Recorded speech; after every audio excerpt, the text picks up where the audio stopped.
Anche se erano abitudinari del lago, quest'anno non prenotano. E poi ci sono quelli che prenotano ma poi disdicono. E quelli che non disdicono ma se ne vanno in anticipo perché dopo giorni di piogge e temperature più autunnali che estive proprio non ce la fanno.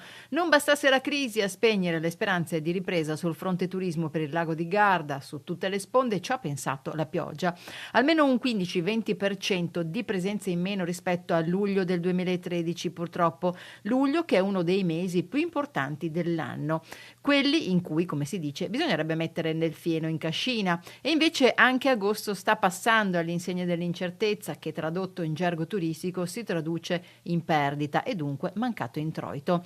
Nei campeggi il calo è attorno al 15-20%, qui il freddo e la pioggia, se continuati, trasformano la vacanza in un incubo e così molti turisti stranieri, tedeschi e olandesi soprattutto, che magari avevano prenotato per 2 settimane, se ne sono andati dopo una e molti hanno direttamente annullato le prenotazioni, mentre i costi fissi restano. I dipendenti vengono assunti per tutta la stagione, piscine e attrezzature sono da tenere comunque in ordine.